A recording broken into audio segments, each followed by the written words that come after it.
जय भीम साथियों, क्या आप गुरु रविदास की हत्या के बारे में जानना चाहते हैं? तो आप इस वीडियो में अंत तक जरूर बन रहे। आखिर गुरु रविदास की हत्या क्यों की गई, क्या कारण था, आज हम आपको इस वीडियो में सारी जानकारी देंगे। तो चलिए दोस्तों शुरू करते हैं।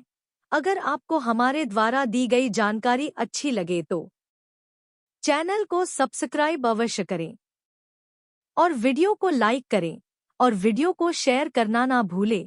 तो चलिए दोस्तों आगे बढ़ते हैं और कहानी को शुरू से शुरू करते हैं। ब्राह्मणों के हाथों से दलितों की हत्या होना कोई नई बात नहीं है, लेकिन कई सदियों के बाद ऐसा हुआ कि ब्राह्मणों ने किसी दलित नायक की हत्या की हो। आम दलित तो हर रोज उनके शोषण का शिकार होता रहा है, मगर कई सालों बाद ऐसा हुआ कि उनके नायक की नृशंस हत्या की गई हो। सदियों पहले राम ने महात्मा ब्राह्मण और संभोग की हत्या की थी। उनकी हत्या करने के पीछे उनका उद्देश्य था भारत में आदमियों की अनैतिक, अश्लील या संस्कृति में प्रसार होने वाली रुकावटों को दूर करना। फिर कई सदियों बाद सम्राट अशोक के वंशज बृहद्रथ मौर्य की हत्या ब्राह्मणों द्वारा की गई। कारण था भारत से बौद्ध धर्म का पतन करना और ब्राह्मण धर्म का पुनः स्थापना करना। दोनों हत्याओं ने भारत के इतिहास का रुख बदलकर रख दिया था। महाराज रावण की हत्या न होती तो भारत में आज ब्राह्मणवाद कब का खत्म हो गया होता है। आज ब्राह्मण धर्म बीते जमाने की बात भूल गया होता है। भारत से ब्राह्मणों का ढकोसला, धोखाधड़ी कम के समाप्त हो चुके होते। महात्मा रामन ने भारत से अनाचारी ब्राह्मण धर्म का लगभग सफाया कर दिया था। उनकी हत्या होने के बाद ब्राह्मी बाद फिर से जीवित हो उठा। ऐसे ही सम्राट अशोक के शासनकाल में जब ब्राह्मण धर्म अपनी अंतिम सांसें गिन रहा था, तभी उसी समय हत्यारे पुष्यमित्र शुंग की अगुवाई में ब्राह्मणों ने सम्राट अशोक मौर्य के पोते बृहद्रथ मौर्य की हत्या कर दी। उनकी हत्या करने के बाद ब्राह्मणों ने भारत में बौद्धों का कत्लेआम करना शुरू कर दिया। ब्राह्मणों ने बौद्ध धर्म का नाम लगभग समाप्त कर दिया था। उसी समय ब्राह्मणों ने गया में उस पेड़ को भी जलाकर नष्ट कर दिया जिस पेड़ के नीचे बैठकर भगवान बुद्ध ने ज्ञान की प्राप्ति की थी। भारत के जितने भी बुद्ध विहार थे, सभी नाश्ता, सभी स्थल ब्राह्मणों द्वारा नष्ट कर दिए गए, जिससे बौद्ध धर्म का पतन हो सके। आज पूरे भारत में ब्राह्मणों द्वारा नष्ट किए गए बौद्ध मठों के अवशेष मिलते हैं। हरियाणा में एक स्थान पर भी ऐसे अवशेष मिलते हैं। ऐसे ही कई जगहों पर और कई राज्यों में बुद्ध के अवशेष मिले हैं। सम्राट बृहद्रथ मौर्य की हत्या के लगभग 1500 साल बाद गुरु रविदास की हत्या की गई। गुरु रविदास की हत्या करने के पीछे कोई साधारण कारण नहीं थे। उनकी हत्या के गुरु रविदास की हत्या के मुख्य कारण है। पहला कारण गया था कि गुरु रविदास ने ब्राह्मण धर्म को असाधारण चुनौती दी थी। उन्होंने सद्गुरु कबीर दास के साथ मिलकर वेदों, पुराणों, राम कृष्ण आदि पाखंडियों का खंडन किया। यज्ञ, श्रद्धा, मंदिरों में पूजा पाठ आदि हर ब्राह्मणी कर्मकांड का उन्होंने तर्क के साथ खंडन किया। या वाली तीर्थ यात्रा, गंगा स्नान, पिंडदान आदि हर कर्मकांड को उन्होंने धर्म बताया। उनके द्वारा ब्राह्मणवाद के विरुद्ध चलाया गया आंदोलन जंगल की आग की तरह पूरे भारत में फैल गया। पाकिस्तानी पंजाब से चलकर गुरु नानक तक उनसे मिलने के लिए काशी तक गए और उनकी वाणी लेकर लौटे। आज उनके आंदोलन को भर्ती लहर कहकर छोटा कर दिया जाता है। ब्राह्मणवाद के विरुद्ध उनका आंदोलन सरदार भगत सिंह जैसे वीर योद्धाओं द्वारा चलाए गए आज़ादी आंदोलन से कम नहीं था। मनुष्य से लेकर शंकर तक हर ब्राह्मण नेता गला भारतीय चिल्लाते हुए आ रहा है कि वे धर्म का मूल है, वे धर्म की जड़ है। वेद नहीं तो ब्राह्मण धर्म नहीं रह सकता है। दयानंद भी चिल्लाते रहे हैं कि वेद काल में लौट चलो।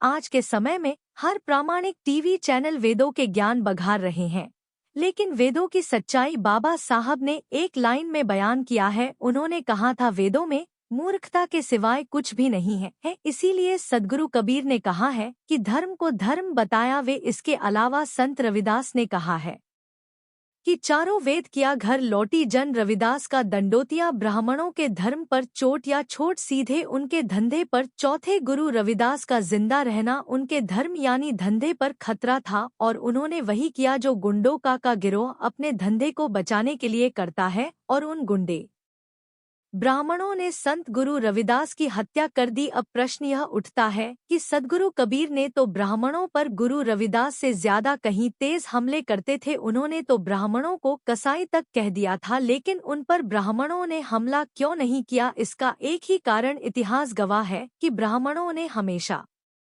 कमजोर को ही सताया है तथा ताकतवर के तलवे चाहते हैं। सद्गुरु कबीर मुस्लिम माँ बाप की औलाद थे तथा उस समय भारत में मुस्लिमों की हुकूमत मुस्लिम कभी पर हमला करने का परिणाम ब्राह्मणों को अच्छी तरह पता था। अतः उन्होंने सिर्फ कमजोर दलित पर ही अपनी ताकत दिखाने की बहादुर दिखाई। दूसरा कारण उनकी हत्या करने का दूसरा कारण यह था कि उन्होंने दलितों को शिक्षा देना शुरू कर दिया था। उन्होंने 34 अक्षरों की गुरुमुखी लिपि बनाई तथा इसी लिपि में अपनी वाणी की रचना की। भारत के अधिकतर संतों ने अपनी वाणी की रचना करने के लिए इसी भी को अपनाया। देवनागरी लिपि को त्याग कर उन्होंने इसी लिपि में दलितों को शिक्षा दी थी। सदियों बाद दलितों के घर में ज्ञान का प्रकाश हुआ और ज्ञान का प्रकाश ब्राह्मणों को असहनीय था। उन्हें पता था कि अगर दलित पढ़ लिख गए तो उन्हें गुलाम बनाए रखना संभव नहीं होगा। गुरु रविदास द्वारा दलितों को शिक्षा देना ब्राह्मण धर्म पर दोहरा आघात था। एक तो उनके सारे वे धर्म ग्रंथ से लेकर सत्यार्थ प्रकाश तक एक स्वर में चिल्लाते हैं कि दलितों को शिक्षा नहीं दी जानी चाहिए। दूसरे उनके सारे धर्म ग्रंथ संस्कृत में लिखे गए।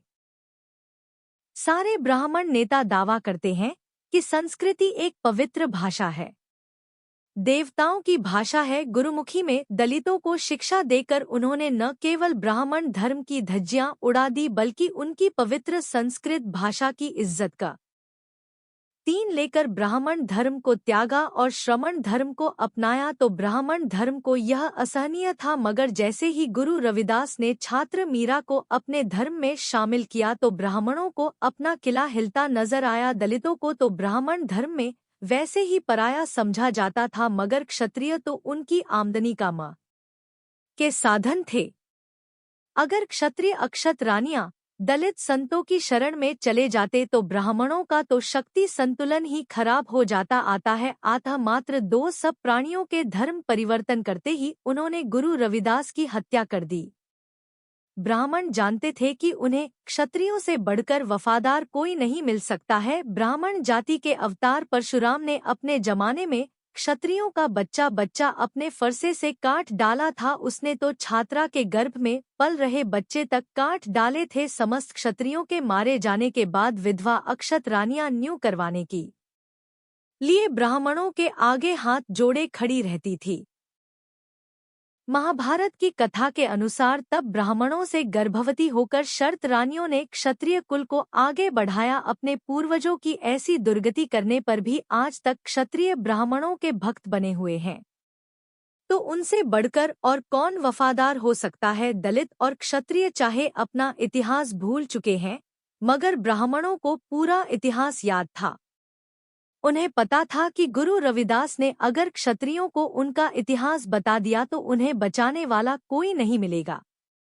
उन्हें यह भी पता था कि गुरु रविदास अगर सम्राट अशोक की तरह बुद्ध धर्म फैलाने के लिए कामयाब हो गए, उनके धर्म को कोई कौड़ियों के भाव नहीं पूछेगा था। उन्होंने वही किया जो 1500 साल पहले सम्राट बृहद्रथ मौर्य के साथ किया था। उन्होंने गुरु रविदास की भी हत्या कर दी। चौथा कारण, गुरु रविदास ने सद्गुरु कबीर के साथ मिलकर दलितों को शिक्षा दी तथा लोगों में श्रमण का प्रचार प्रसार में किया, लेकिन एक काम में सद्गुरु कबीर से 2 कदम आगे निकल गए। उन्होंने दलित समाज को चेताया कि केवल दलित समाज के लोग ही असली में भारत के शासक रहे हैं। सिंधु सभ्यता अर्थात दलित सभ्यता से लेकर मौर्य काल तक भारत पर सिर्फ दलितों का शासन रहा है। सम्राट बृहद्रथ की हत्या के बाद उनका राज्य छीन लिया गया और उन्हें गुलाम बना दिया गया। गुरु रविदास यह ऐतिहासिक सच्चाई को जानते थे, क्योंकि उन्होंने ही दलितों के इतिहास से परिचित करवाया। उन्होंने कहा कि दलित भारत के असली शासक है।